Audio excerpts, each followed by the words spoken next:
అందరికీ నమస్తే. సంవత్సర పరిపాలన గడిచిన కాంగ్రెస్ ప్రభుత్వం పనితీరు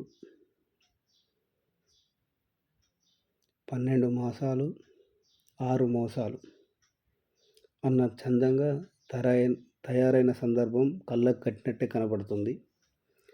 ఏ విధంగా అంటే జనరల్గా ప్రజాపాలన దరఖాస్తులు అని చెప్పేసి అందులో మన దగ్గర ఉన్న ప్రతి డేటా, నువ్వేం చేస్తావు, వ్యవసాయం, భూమి ఎంత ఉంది, నీకు అకౌంట్ ఉందా, రేషన్ కార్డు ఉందా, లేకపోతే పెన్షన్ వస్తుందా లేదా, నీది ఏ కులం, ఏ మతం, ఏ వర్గం, లింగం అన్నీ రాసుకున్నారు.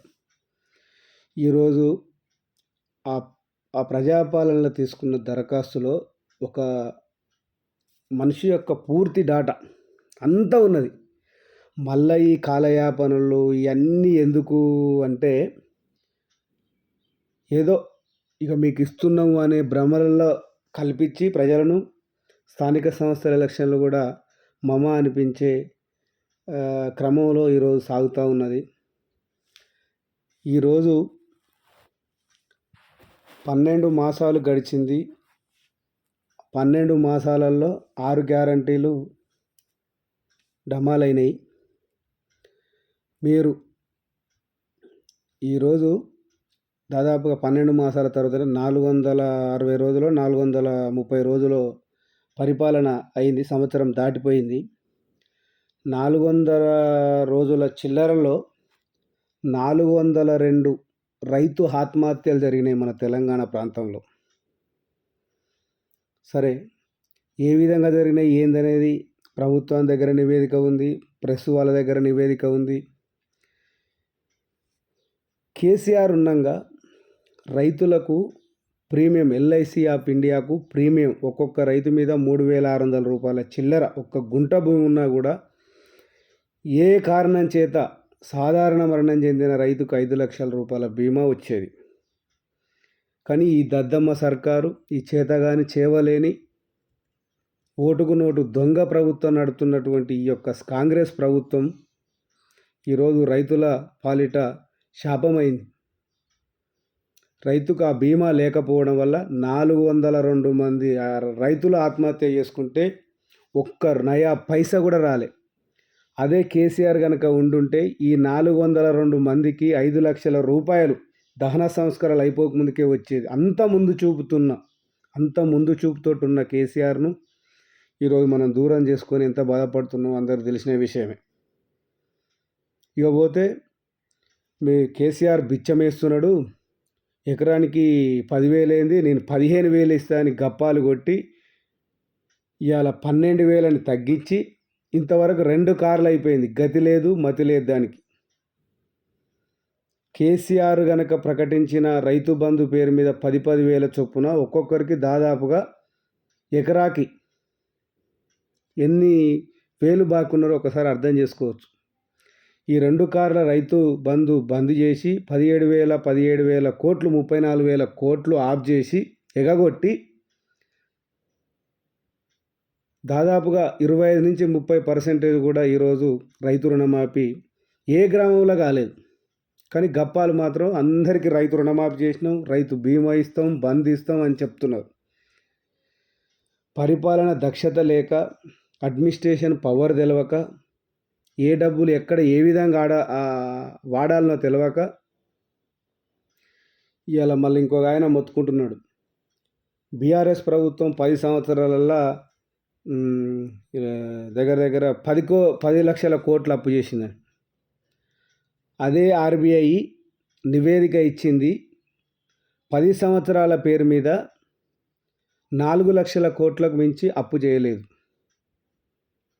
ఆ అప్పు చేసిన కాళేశ్వరం కట్టిండ్రు, సీతారామ ప్రాజెక్టు కట్టిండ్రు, పెద్ద ప్రాజెక్టులు కట్టిండ్రు, లక్షల కోట్లు వ్యయమయ్యాయి.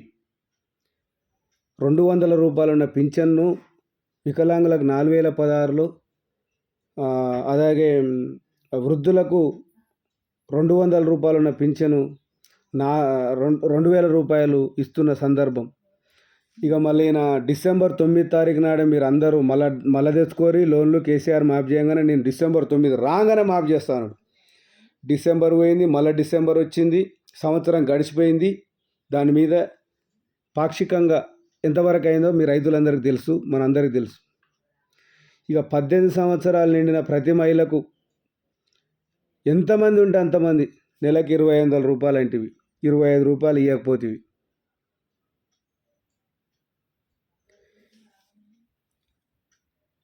ఏమైనా ఒక ఫ్రీ బస్సు పెట్టుకొని దానికి 6 గ్యారంటీలు మీకు ముఖం గ్యారంటీలు. ఇలా ముఖం ఊర్లలో గ్రామ సభలు నడుస్తున్నాయి, పోలీసు పహారాలల్లో గ్రామ సభలు నడుస్తున్నాయి. ఒకసారి చూసుకోండి మీరు.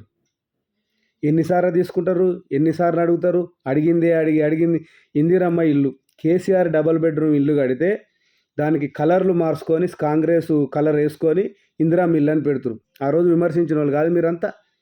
కూలిపోతున్నాయి, కాలిపోతున్నాయి, ఉత్తుతగానే ఏం నాశరకం కట్టిరని. మరి అలా అవి పవిత్రం అయిపోయినాయా?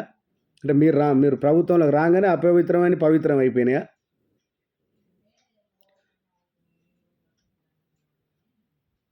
మీరు ఇస్తామన్న హామీలలో ఒక్కటి అంటే ఒకటి చిత్తశుద్ధితోటి సరైన పేదవాడికి చేరలే, ఒక్క ఇల్లు కట్టలే.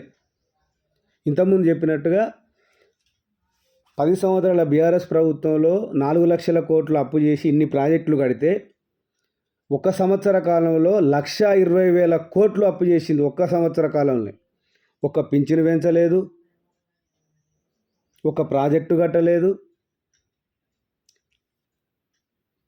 రైతులకు రైతు బంధు ఇవ్వలేదు, బీమా రెన్యువల్ చేయలేదు, 2,500 రూపాయలు ఇవ్వలేదు, కళ్యాణ లక్ష్మి షాది ముబారకుల తులం బంగారం ఇవ్వలేదు. రైతులు అన్నమో రామచంద్ర అంటారు. ఈరోజు ఉచిత విద్యుత్లో నాణ్యమైన కరెంటు లేక లో వోల్టేజ్ సమస్యలతోటి అనేక మోటార్లు కాలిపోతున్నాయి. ఇట్లాంటి దుర్భరమైన పరిస్థితి నేడు తెలంగాణలో ఉన్నది. కనీసం ప్రతిపక్ష పార్టీగా ఒక ధర్నా చేసుకుంటే భయపడుతున్నది ప్రభుత్వం. అనుమతి ఇవ్వక పోలీసు వాళ్ళని అడ్డం పెట్టుకొని ఈ విధంగా చేస్తూ ఉన్నది. తస్మాత్ జాగ్రత్త. కాలం చాలా విలువైనది.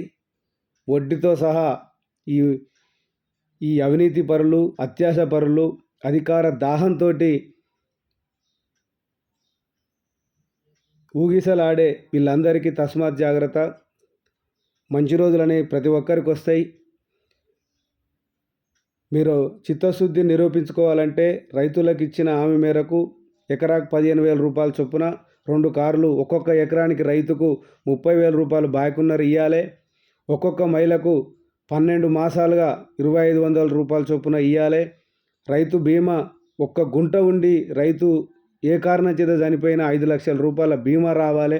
రైతుకు భరోసా కావాలి. ఇవన్నీ చేయాలని డిమాండ్ చేస్తూ ఉన్నాను. నమస్తే.